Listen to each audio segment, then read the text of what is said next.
Welcome back to the Resupply with me, Guy Next Door. And me, DK. And no Than. And no Than, bringing you your weekly double tap of all things Space Marines and Laserforce. Yeah, we got no Than this week. Old man Than's busy with the rockstar life, I think. Is that what he's doing? Something like that. Yeah. So he's ditched us for greener pastures, and it's just me and DK this week. But that's okay, because DK, you're sick, right? So you got your sexy voice on. Oh yeah, I mean it's a tradition. Every time there's about to be an ECT, I become deathly ill. So, I mean, I'm not even going. But this just fucks me out at all. Yeah, I mean it'd be rude not to get sick, right? Right.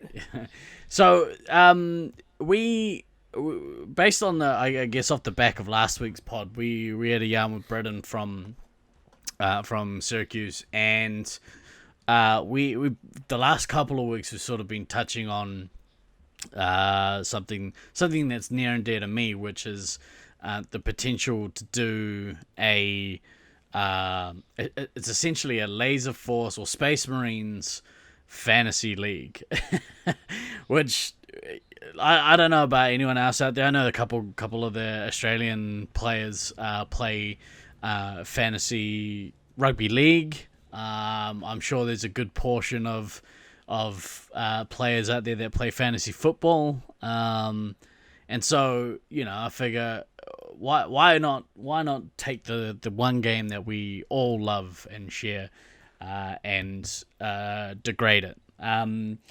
No, not degrade it, but put a little bit of extra spice on it, if you will. So yeah, I don't know. I could pull a Pete Rose and just start throwing a few games if I got the right payoff. Yeah, well, like I'm gonna, after this podcast goes live, I'm gonna message a couple of key people and see if I can swing some things in my favor. But with us, definitely. We got we happen to have somebody in the scene who's joining us today that knows a thing or two about this world, and actually, does this for a job, but we'll get into that. But I want to intro this week, bring on the mic out of Syracuse, New York, our man Unnamed Cody. What's up, Cody? How's it going? Good, man. Good. Thanks for joining us. You're welcome. I know. I don't know if it was a coincidence or if it's something that's sort of been on your mind for a while, but like it seemed right after the last podcast, or even just before the last podcast came out, actually, I got a notification come through on Facebook saying you have been added to the Laserforce Fantasy League. And to be fair, I'm really stoked about it, because this is something I've kind of wanted to do for a long time. But how did you kind of come about? Actually, we'll get there. Let's learn a little bit about you first. So you play out of Syracuse, obviously. That's correct. How long you played for?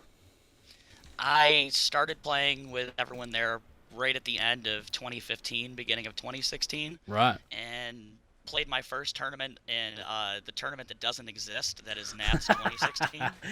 Yeah, we don't talk about that. So you're still a rookie then. Congratulations. Technically, yes. I've played in a couple East Coast since then, and every time I've had intentions to go to a Nats tournament, I've had things fall through. Right. Like I wanted to go to Detroit last year, but this new job that I just got had its orientation that week, so there was really no chance I was getting out for that. Yeah. I suppose that's probably, aside from the one we don't talk about, that's probably the closest to you guys, right? Probably the closest opportunity to you guys. Correct. Man, I hear that the next closest is probably Auckland, so you should buy a plane ticket and come down. Oh, don't worry, I already have. You need to do that math again, buddy. Wait, you've bought plane tickets? You come in Auckland? I have already booked plane tickets, and I'm already looking at hotels. Oh my god, that's amazing! You heard it here first, folks. Actually, breaking news. Well, I mean, maybe not for some people, but so your first Nats will be more or less the other side of the world. That's really cool. Exactly. That's awesome. What a tournament for my first one to travel to. Hell yes. Why not start with the best? Yeah. So, how long are you down here for? How long are you coming down here for?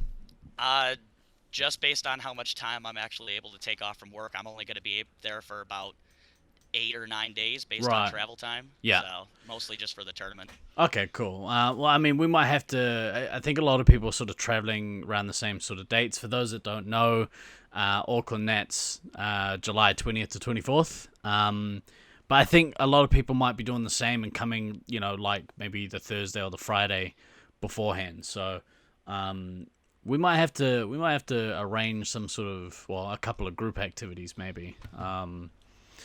Maybe an opportunity to play some games as well in a more social setting.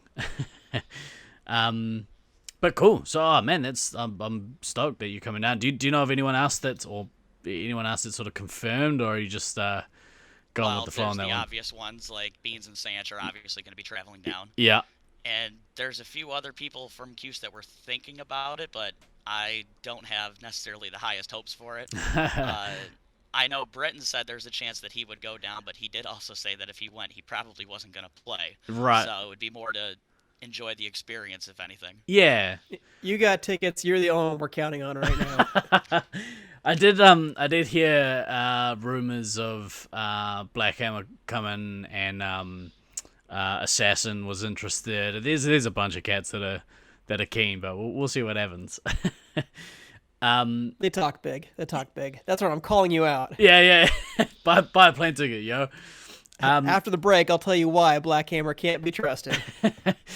Yeah. So no, that's really cool. So I guess ECT is the dress rehearsal, I suppose, or the prep tournament for nationals, right? Like it's kind of the last big thing to kind of happen. But yeah, like the fact that we're looking at doing this fantasy league beforehand is kind of exciting for me. I kind of really like the idea of doing that. How did you sort of figure you'd come up with how it kind of works? Like what gave you the idea to sort of do this? It was kind of just me and Fox from Cuse were having like a little brainstorming session mostly when we were at Tag one day, because he actually brought up the idea and asked if I would be interested in doing something like that. Yeah. And my original idea was to do something how the standard fantasy football leagues go, where you draft your team with the people who are involved. Yeah. And then we started thinking that there was probably going to be more people interested in it than we would originally think. And there's not really enough players playing in the tournament to have 25 people draft a team of 6. Yeah. So the format that we came up with, which works kind of like how daily fantasy works in the US through like DraftKings and whatnot, where everyone drafts from the same pool of players with a certain cap, and that's basically your team for whatever block of matches is at the time. It's such a interesting way of doing it, because it sort of takes away it takes away the necessity for somebody to be playing one of the key roles every single game, right? So oh yeah, exactly. And so it works in a block. So you take assuming that a block has what all 6 teams, I guess, from whatever 6 teams happen to be playing. Each team plays twice as play refs it like normal, so each block is those 6 games, and then after each block is over, you'll have a different lineup for the next block and so on. That way you don't get screwed by picking a team in the beginning and having Beans when his team isn't playing. Yeah, right. So I guess with with this way of doing it, because from my understanding, we have to send through the team before the tournament, or is this something that'll get managed live? Oh, it's something that I'll work with live. One of the things I said is, as long as your lineup is sent before the block actually starts, I could care less when it's sent. If you wanted to, once the schedule's released, you could send all of your lineups for the whole day all at once if you wanted to, just as long as they were in before the block. But you have up until it starts to get the lineup to me. So if you happen to be following along on the Twitch stream or whatnot, you can just wait until the last second if you wanted to. Is it just going to be sort of managed like pen and paper kind of thing, or like spreadsheets or whatever? Pretty much. I'm just going to do it off a spreadsheet. Once people send me all their lineups, I'm going to make them public on a spreadsheet so people can see it, so nobody thinks there's any shenanigans going on with people changing lineups and whatnot. Yeah. So as soon as I have everyone's for each block, I'll kind of just post them and then post the scores along with their teams as the day goes on. And the point system, is it based on the MVP point system? Yes. Right. To a T. Right. Okay. Well, I suppose that makes it easy, right? It means that you're not having to track specific stats. Pretty much. Means you have to go after the selfish stat whoring players to make sure you really maximize your chances. Yeah, I'm looking at. Oh, he's not attending. I won't say that name. After the break, we'll tell you who Steve was talking about. So, like, is there? With the like sending of the teams in, that kind of works out well for like guys like me because I'm based obviously in a completely different time zone. So getting that in advance is going to really help with potentially bringing in like fantasy players from New Zealand, potentially New Zealand, but also Australia, right? Yeah, 'cause that was pretty much one of the first obstacles we thought of, is because we're like, oh, this is going to be a great idea. And then I thought of the fact that, especially after I saw people like you and Andrew Cutts and whatnot getting interested in the league, I'm like, well, wait a minute, they live in New Zealand and in Brisbane and whatnot, and they're like many, many hours behind us. So if we're playing halfway through the day and it's like 2 in the morning, 3 in the morning over there, it's going to be kind of hard for them to keep up. So I'm like, if they can send it in all at once, that would make it so they're still able to participate, even if they're not able to follow along with the tournament the whole day. That's really cool. Like, the thing that I'm most excited about, because obviously with this tournament being kind of like the testing ground for this kind of thing, it puts like a template in place for like future tournaments, right? And it's kind of just like an added way for people who aren't attending to be involved somehow with what's happening on a game-to-game basis. Exactly. It gives you an additional reason to basically pay attention to what's happening. Yeah, that's really awesome to me. Like, I think that's a great idea. And because one of the things we've sort of talked about in the past, I know we talked about it here, we talked about it, at Detroit last year, is finding ways to engage people who aren't at the tournament. It's kind of a really important thing, and like an important step to making it a spectator sport almost, without actually being able to watch the play happen. But we'll get there, I think. Awesome. So I guess like. Was there anything that you kind of were thinking about implementing that wasn't really going to work, or? Kind of like our original idea of the whole doing it draft style. We, as much as it's the traditional way that it's done from most people around here, we just thought, considering there's only 48 people in the tournament, if everyone had their own team, it'd be kind of difficult to do if 20 some odd people wanted to participate in the league. We would have to start closing people out of it, which wouldn't be the best thing to do if we're trying to make this kind of thing grow for the future. Sure. So this kind of sharing lineups thing was basically the best way to get around that and still get everyone to participate. And is it going to work on a salary? It'll work on a salary cap basis, right? Or yes. So it's basically just going to piggyback off of the rankings that Britton and Beans and them have all made. So Beans is a 10, so he'll cost you 10 to put on your team. I'm a 9, I'll cost a 9. Josiah's an 8, he'll cost an 8, and so on and so forth.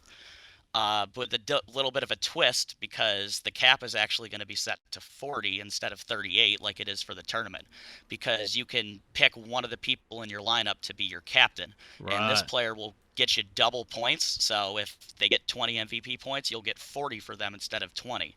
However, they're going to cost 50% more. So Beans, who's a 10, would actually cost 15. But if you pick someone who is a 6, they'd actually only cost you 9 instead of some jacked up price. That's awesome. Interesting. Yeah. Oh yes, that's really cool. So I suppose like it's going to be relatively important for people who are playing to know what the levels are, right? Yes. Where is there going to be somewhere that people are going to be able to check them out, or? Yeah, I think I posted the link to the spreadsheets and whatnot that Beans has made for the rankings on my the sheet announcement post in the group. tournament page. Right. And yeah, it is in the page, but I'll definitely have, when Beans posts the schedule, and I'll post that on the fantasy page, I'll definitely have another link to the ranking sheet on there to give everyone a refresher. Right. I mean, we've got the teams in front of us. If anyone hasn't, gone through and had a look through the teams, check them out, because there's some pretty interesting lineups in there, and players that I see it's actually been updated, because there's a bunch of players that I didn't realize were coming. That's awesome. DK, what's your hot take? Who you kind of going with for well, ECT? I'm looking over the rosters and such now. I gotta say, my initial kind of pick here is probably Baden's team. Tag Hub Play Hard. So they have Brew, Fan, Disco Stew, Maniac, Bronwyn, Goldfish, and then Pint Size looks like as an alternate. Yeah. So to make sure they stay under the cap, it looks like they're going to have to take somebody Goldfish will have to play all the games. They'll have to take somebody who's a 5 or higher and sit them most of the games, it looks like. Right.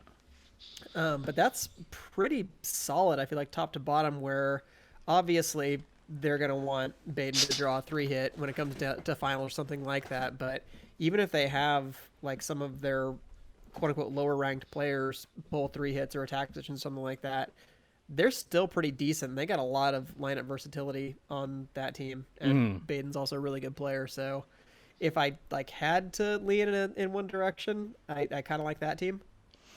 I mean, it's a pretty decent team, and from a fantasy standpoint, you could, if you just had that team as your fantasy lineup, or 6 of the 7 that are in there, you could have some interesting captaincy options, right?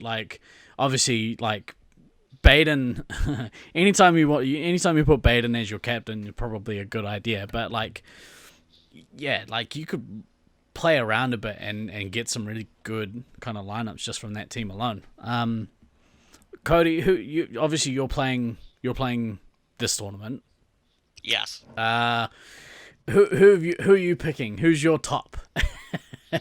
See, I've been kind of going back and forth between Britain's team. Yeah. Just because they have all the Syracuse players on there, so they all have that home arena advantage in them. Right. And I've been going back and forth with them and Evil's team, just because Evil, being the top player for their team in Syracuse, is a good player to lead their team, especially if he gets 3 hit. Right. And their team is very, I'll say, balanced. They don't have anybody necessarily who's really high, but they also have no one who's low.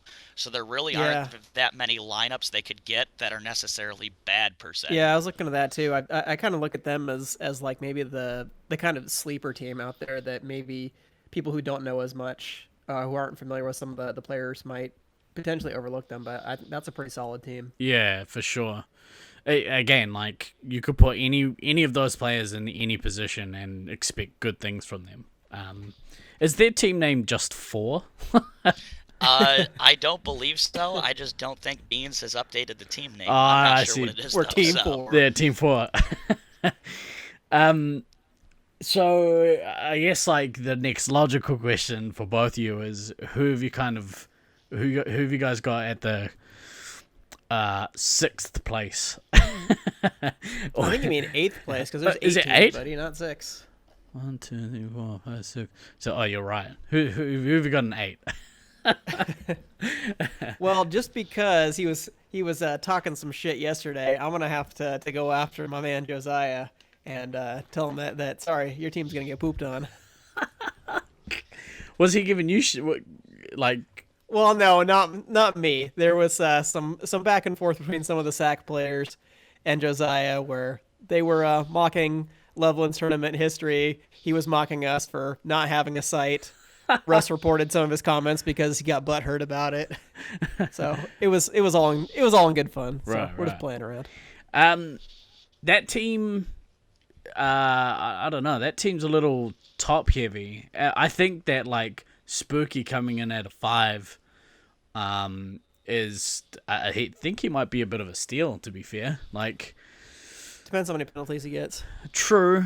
So actually, on that, how do penalties affect an MVP score?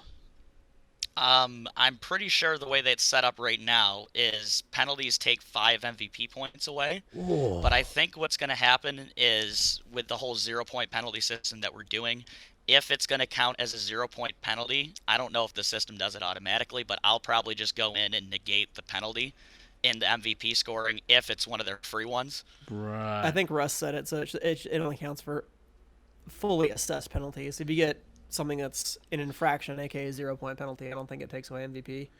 That's right, interesting. Perfect. So that would make it simple. I mean, like, yeah, I guess, like, to me, if you infringe, even if it's a minor infringement, you still, I don't know, it's still a bad thing to do, right? So, like, I don't know, maybe it's a discussion for another time, but potentially, like, losing half of MVP or, some sort of something. But yeah, that's maybe for smarter people than me to figure out. I mean, and in fairness, looking at that team, they do have 3 players who are ranked 8, and nobody else has more than 2 players who are ranked 8 or higher. Yeah. So if they get a good draw, I think that team actually could do some damage. As much as I'm giving Josiah some crap right now, and if he and Assassin and Kodama draw some good positions and they have like a solid back line, they could be dangerous. Yeah. And they also have the 2 unknowns, right? The 2 girls from the UK, Poison Ivy and Small. I believe so, yeah. Yeah. So, I mean, they have the 2 7- players. Yeah, that's going to be interesting as well, and see how that dynamic kind of works with that team. Yeah, they could be the steals of the tournament. We don't know. Yeah, I mean, you heard it here first, folks. So with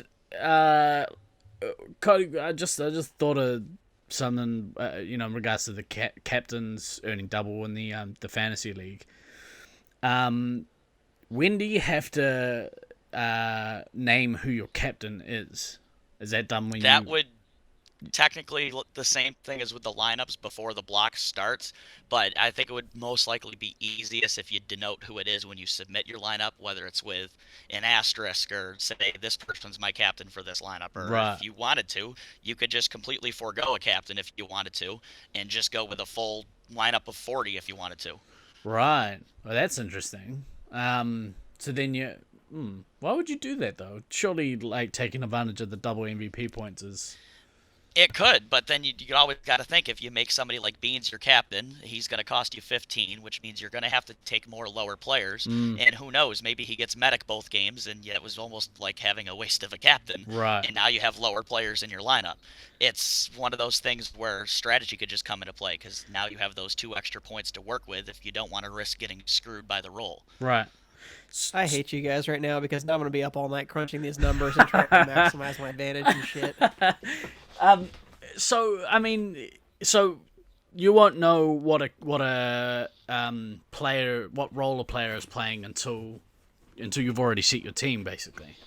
Pretty much, because we are actually going to be picking our positions out of a box in the arena itself when the game is about to start. Wow. So nobody will know what position we are until the game starts and the scoreboard pops up. That's such an interesting, like, added thing, like added variable, or... I wish they were doing that at the Super Bowl this weekend. That'd make it more fun. What? Just randomize the positions? Yeah. Oh, I want to see Garoppolo put some hits on some people, man. Hell yeah. Put him at linebacker. Yeah, put him at linebacker. He'd be sweet. Interesting. Okay. Well, so like it is really going to take some thinking to kind of work out what your best lineups are, who to put as a captain. Have you thought about? So we play, I don't know if they do this for fantasy football, but for fantasy rugby league, at least the version that we play, you have a captain and then you have a vice captain. And so, like, if you're... I think it used to be your vice captain earned 1.5 times or something. I don't know. Maybe that's too hard. This make it a little bit too complicated. Man, I can't wait, man. I can't wait. It's gonna be fucking awesome. What price can I get if I want to bet on Baden's team right now?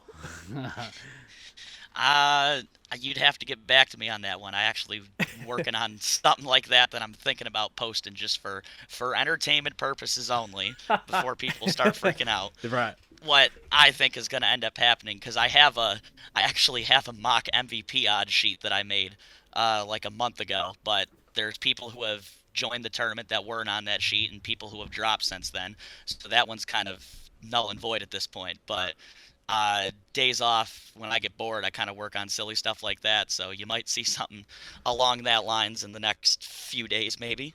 That's crazy. Nice. Well, so I'm looking forward to rolling this into some pretty sick parlays right here.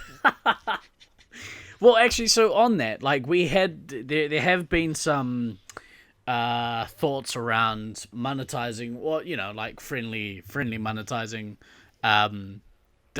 this fantasy league. But I think we've sort of gone for keeping it betting free at this point. I suppose that's a good thing, right? Like, it's a whole new thing when you start putting money into this kind of stuff. Yeah, I think we get heated enough agree. as it is. I don't know that we need to bring money into this. Right. Hey, look, if you've got your own private league going, whatever you want to do in your own home, that's up to you. But yeah, I think for the most part, we'll keep this stuff kind of betting free. This episode of the Resupply brought to you by 1-800-GAMBLER.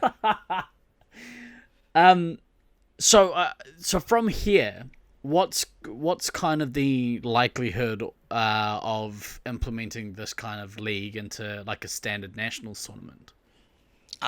We've actually already been thinking about that a little bit because I've had some ideas for that. The biggest difference between a tournament like this and a nationals is that most people already know what position they're going to be for most of the tournament because most teams have their own set lineups. So one of the ideas that I came up with is if we do this for a nationals, for example, you would pick your team based on set positions, i.e., you pick one of every position, and I thought instead of doing a second scout, your last spot is kind of like a flex. It can be whoever you want, whatever position you want. The only difference is because we don't want people making the stacked lineups every time. We would need to have some kind of way of having a cap and a ranking system in there so that people don't go out and pick Rusty, Beans, Baden, Scythe, and all the top players all on their team every single time. No, I'm just taking their Howe brothers every game. Yeah, I mean that's a good strategy. So I guess like is that something that needs to happen like just before the tournament? Like, do we go through and rank everyone again, or? That would probably be best. It doesn't necessarily have to be months ahead of time by any means, but as long as there's just enough notice for people who are interested in possibly participating to maybe plan for it in any way they would deem so. I don't know. Like, because we came up with this, 2 weeks ahead of time, and we've already got a ton of people interested. So it's something that could be waited till closer to the tournament to actually be done. Yeah, maybe that's something that we'll do as captains, or at least captains of our respective sites. Go through and just kind of, I mean, like I played with most of the people that are likely to attend Nats, and I think that there's a few people that are in the same kind of boat. So a lot of people would get a good idea of where we kind of are in our like site rankings. Exactly. Because site can go heavily into it because while I may be a 9 in Cuse, me going to Auckland this summer, I've never played in that arena. So it's going to be a whole different world for me. I probably wouldn't be a 9 in Auckland. So it'd be one of those things that the site captain would probably know a lot more about, especially if they've seen other people play in their arena. Yeah. I'm a 3. I don't even play lasers. Yeah, well, homeless people don't get a choice. So yeah, okay. So maybe that is something that we'll look to put together. Maybe we'll have a chat outside of the podcast about rankings and off the back of how this tournament goes. It might be something interesting, something fun to do, like going forward. Because as we said, trying to engage people outside of the tournament is really important. Yeah, right on. DK, did you have anything you wanted to know? I think that covered it. I'm very interested to see this kind of breakdown with selecting a player to be your captain, because I think that is going to add a little bit more of a wrinkle to how the selection process will go. Yeah. I'm just super sorry that I can't go, but I'm going to be logging on as much as I can to watch these games. You're sort of got work commitments there, right? Yeah, and I just got asked to take over another class this term, which on the downside means more time at work. On the plus side means maybe I can extend my trip in New Zealand by a couple more days, and That's so I'll have cool. a little bit more funds. Oh, yeah, we're definitely going to have to put some activities on, I think. Yeah, I think that'll be for a future podcast episode. We can do a rundown on some of the other non-lasers activities. Yeah. We can. I'd hopefully can sort of shed some light on that stuff. But Cody, was there anything else that you think is like important information to kind of know, or anything else you kind of wanted to explain about how this league's going to work? Or I think we basically covered everything, especially with this being the first time around. Haven't really run into any problems yet that would need to be focused on to try to see how it would be solved. So it's kind of like a test run. Yeah, we basically covered everything. How many people do you think will actually participate? Like, what are the numbers at the moment? Well, there's, including myself, 27 people in the Facebook chat that I started. Now, I don't know how many of them are actually going to participate, and how many of them are just in there to eavesdrop, let's say. But and who knows how many more people are going to try to join between now and the tournament, whether it's from here in this podcast or just late finding out about it. Yeah. So I'm hoping that we get maybe something around 30 people involved. That'd be definitely a good sample size to get a test run done. We should create. Now we really see how far the reach of the podcast actually goes. It goes about 12 deep. 12 people deep. Yeah. Twice as many as last year. That's right. Do you know if any of those? I assume that there's some crossover, right, between people that are playing in ECT and people that are interested in also participating in the fantasy league. Oh yeah, I think out of the 27 people in the group, I think 18 or 19 of them are people who are playing in this tournament. That's so awesome. We'll see how that ends up going. Look, no tanking, all right, you jerks. There's no money. Don't fucking. We don't none of this point shaving business going on, all right? No, man, it's gonna be cool. I think I think people are gonna be stoked with playing. Maybe the Resupply should sponsor some sort of fantasy league award. I might hit Wolfman. Hey man, you're the one with the t-shirt company, not me. True, actually. Well, I might have to figure something out. We'll maybe make up some patches or something, or hit up Wolfman and ask him where he got that sweet wrestling belt from.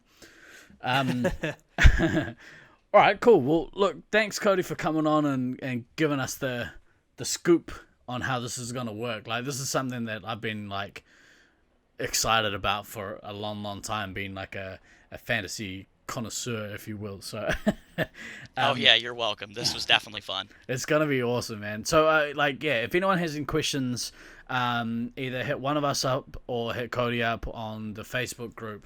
If you're not already joined, it's like fantasy. Is it the Laserforce Fantasy League? Is that what it's called? Yeah, I'm pretty sure it's just Laserforce Fantasy League. There's actually a link in my post on the tournaments page, right, from a couple days ago. So you just have to click the link. It'll send me a notification saying you're asking to join, and just hit button and you're in. Right. Yeah. And remember, if you live in SAC, all of our laser tag is fantasy right now anyway, so you might as well join. Yeah, you don't even have to be the least bit fit to play this style of Laserforce. So, everyone just get amongst it. All right, cool. Well, that'll do us for this week. I've been Guy Next Door. I've been DK. Always remember to backtrack, kids. We will see you next week.